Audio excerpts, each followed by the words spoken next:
vais présenter principalement les résultats des travaux d'un comité qui s'est tenu à l'automne dernier, qui a remis un rapport qui s'appelle « Comité Trajectoire 2020-2050 vers une économie sobre en carbone ». Ce rapport a été remis à Mme Kosciusko-Morizet. Du reste, les étudiants de la promo s'en souviennent, puisque j'ai dû un petit peu raccourcir un jour le cours pour être pas en retard chez la ministre. J'étais du reste un peu en retard quand même. Et donc, je vais juste introduire la séance en vous donnant les quelques conclusions principales de ce rapport. Et je pense que la question qui est posée par ce rapport est assez simple. Si vous regardez aujourd'hui le débat public, vous avez l'impression que l'écologie en général et le climat en particulier est quasiment absent du débat public. Et on a le sentiment que dans la vision dominante des responsables, qu'il s'agisse de responsables politiques ou de responsables économiques, en réalité, l'urgence, c'est sortir de la crise économique. Et il y a une espèce de trade-off qui est en permanence mis en avant, et on se dit, résolvons d'abord les questions économiques, et ensuite, on pourra s'attaquer au climat. Comme s'il y avait une concurrence entre l'action contre le changement climatique et la reprise économique. Le rapport Comité Trajectoire que j'ai eu la chance de présider a essayé d'explorer les voies qui permettent simultanément d'engager notre société, notre économie vers une société bas carbone en créant de l'activité, de l'industrie et de l'emploi. Et je pense qu'il y a trois types de démarches qui nous ont conduit aux conclusions. Premier type de démarche, nous avons mené un certain nombre d'études comparatives en regardant en Europe comment se comportaient un certain nombre de pays qui ont inscrit des priorités climatiques dans leur stratégie. Et on a regardé 3 expériences qui, je pense, sont riches en enseignements pour nous. La première, c'est l'expérience du Royaume-Uni. Et on a vu qu'au Royaume-Uni, il y avait un truc tout à fait intéressant, c'est qu'au nom du changement climatique, on a mis une gouvernance particulière dans le fonctionnement de la politique pour pouvoir en permanence tenir compte des objectifs de long terme dans les choix économiques et de tenir les engagements qui sont pris malgré les alternances politiques. On a regardé l'Allemagne. Et l'expérience de l'Allemagne est très intéressante car lorsqu'on interroge un responsable de la politique énergie-climat allemande, il vous parle de quoi? Il vous parle d'innovation, il vous parle de politique industrielle, il vous parle d'une stratégie qui vise à faire du territoire allemand un lieu où se créent les conditions d'une production de biens et de services qui permettent de produire de l'énergie, de consommer de l'énergie sans émission de gaz à effet de serre. Et les Allemands pensent que cette stratégie industrielle, non seulement va permettre d'accélérer les réductions d'émissions de gaz à effet de serre, mais qu'elle sera demain un vecteur nouveau et très important de compétitivité de l'industrie et des territoires. Et puis nous avons regardé un 3e pays, la Suède.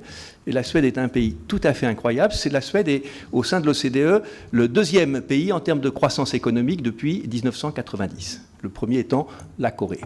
Et la Suède a eu une stratégie de reconstruction de son système fiscal en introduisant une fiscalité carbone qui aujourd'hui est très élevée et en accélérant sa transition vers le bas carbone. Juste un chiffre qui est quand même qui fait réfléchir. Les émissions de gaz à effet de serre par habitant pour les chauffages des habitations en Suède, c'est la moitié de ce qu'on émet en Espagne. Donc vous voyez la puissance d'une incitation par un prix du carbone qui est généralisé dans l'économie. Ensuite, on a introduit une deuxième type de travaux qui sont des travaux d'expertise sectorielle où pour chaque grand secteur de l'économie, l'énergie, l'industrie, le transport, le bâtiment, l'agriculture et la forêt, nous avons auditionné dans le cadre de ce comité les experts qui connaissent parfaitement les secteurs et on a donc essayé de construire des scénarios qu'on appelle les scénarios bottom-up, c'est-à-dire des scénarios qui sont construits à dire d'experts. 3 conclusions de ces scénarios. Première conclusion, si on veut aller vers une économie décarbonée, tous les secteurs doivent être mis à contribution. On n'atteindra pas le facteur 4. Vous savez qu'on a un objectif en France de diviser par 4 les émissions de gaz à effet de serre en 2050. On ne peut pas l'atteindre si on ne fait porter l'effort que sur l'énergie ou que sur l'industrie. Il faut que tous les secteurs participent, y compris des secteurs qui aujourd'hui sont très en dehors des politiques climatiques, comme par exemple le secteur agricole. Je rappelle qu'en France, l'agriculture représente 1/5 de nos émissions de gaz à effet de serre. Deuxième enseignement de cette approche sectorielle, il n'y a pas de stratégie gagnante qui puisse fonctionner si elle agit soit uniquement sur l'offre, soit uniquement sur la demande. Et ça, je crois que ce point est très important. Une stratégie de décarbonation de l'économie, ça implique un ensemble de mesures et un ensemble d'actions qui visent à la fois à agir sur l'offre, et notamment sur l'offre énergétique qui doit être diversifiée, mais aussi sur la demande. Et l'action sur la demande est, si on veut la faire de façon continue et efficace dans le temps en accroissant l'efficacité énergétique et la réduction des émissions de gaz à effet de serre, ça implique qu'on agisse sur les prix.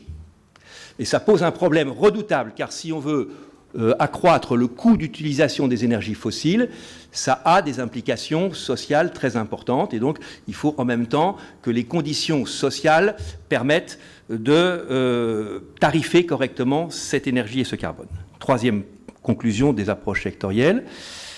Les progrès incrémentaux qu'on fait dans beaucoup de secteurs ne sont pas suffisants pour décarboner l'économie. Lorsque vous interrogez des industriels, n'importe lesquels, du ciment, de l'acier, ils vous disent tous, mais regardez, on a déjà fait énormément de progrès et on fait chaque année des progrès. Lorsqu'on regarde les choses avec expertise et lucidité, on s'aperçoit que les progrès incrémentaux ne sont pas suffisants. Il faudra donc générer des ruptures.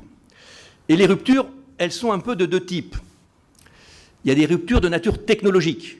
Et on a tous en tête des ruptures technologiques comme par exemple le stockage de l'électricité, comme les nouveaux réseaux de distribution, comme ce qu'on appelle la CCS, le stockage et la capture et le stockage du carbone. Certes, ces ruptures technologiques sont l'un des éléments de la réussite, mais il y a aussi des ruptures d'organisation qui sont souvent plus complexes à gérer et à créer que des ruptures strictement de technologie. Rupture d'organisation, j'ai par exemple en tête l'extension et le développement de formes décentralisées de production énergétique. J'ai par exemple en tête, dans le secteur agricole et alimentaire, l'émergence de filières courtes. J'ai par exemple en tête la réorganisation des systèmes de transport dans les villes, mais aussi des transports de marchandises. Toute l'organisation des logistiques dans l'industrie, avec notamment le stock zéro, aboutit au fait qu'on ne stocke plus dans des entrepôts, mais on stocke dans des camions, dans des estafettes. C'est très coûteux en émissions de gaz à effet de serre. Et puis nous avons greffé à ces deux premières approches, approche comparative et approche d'expertise sectorielle, une troisième approche plus classique chez les économistes, qui est une approche de modélisation. Et on a essayé de voir en quoi des modélisations pouvaient éclairer notre exercice de projection à l'horizon 2050. Et je voudrais juste vous donner deux résultats. Premier exercice de modélisation, on a utilisé des modèles qui représentent le système énergétique avec ses différentes contraintes d'offres, demande, etc. Nous avons principalement utilisé le modèle POLS, qui est développé par le centre de CNRS de Patrick Criqui à Grenoble. Et le modèle POLS nous montre deux choses. La première, c'est que il n'y a probablement pas de stratégie de décarbonation de l'économie si on ne met pas un prix du carbone, pas uniquement dans le secteur industriel, comme c'est aujourd'hui le cas dans le secteur du marché européen des quotas de CO2, mais si on n'étend pas la tarification du carbone chez tous les secteurs qui produisent et qui consomment de l'énergie. Et le deuxième enseignement de Pauls, qui est, je crois, extrêmement intéressant et qui a été repris dans le comité Énergie 2050, dont vous parlera Jean-Marie tout à l'heure, c'est qu'on a un système énergétique qui va nécessairement, extraordinairement se diversifier. Il va se diversifier à la fois dans l'origine des énergies primaires qu'il utilise, mais également dans les modes de production, les modes de distribution et les modes de consommation de l'énergie. Et puis, dernière modélisation qu'on a faite, modélisation macroéconomique. Et là, j'attire votre attention sur un point. c'est que notre modélisation macroéconomique a consisté à essayer de simuler qu'est-ce qui se passe dans l'économie française si on généralise un prix du carbone. On voit que lorsqu'on met en place un prix du carbone, il y a un premier effet qui freine l'activité. C'est un effet à peu près équivalent à celui d'une TVA qu'on mettrait sur, pas tous les biens, mais sur les biens à fort contenu en carbone. Donc il y a un effet qui freine sur la consommation. Mais si on tient compte dans la modélisation, et ça c'est, j'étais assez content que le modèle du Trésor qui est utilisé pour simuler les équilibres macroéconomiques français nous ait donné ce résultat, lorsqu'on simule l'effet d'un prix du carbone avec un recyclage des recettes de la valeur carbone dans l'économie. On voit qu'à partir du moment où on met simultanément d'un côté un prix du carbone généralisé dans l'économie et de l'autre côté un recyclage, et le recyclage optimal c'est 2/3 en baisse de charges pour accroître la compétitivité des entreprises et 1/3 en accroissement des dépenses de R&D, de soutien à la R&D, à ce moment-là, l'effet net sur l'économie n'est plus un effet dépressif, c'est un effet qui, au bout d'1 an et demi, devient un effet expansif.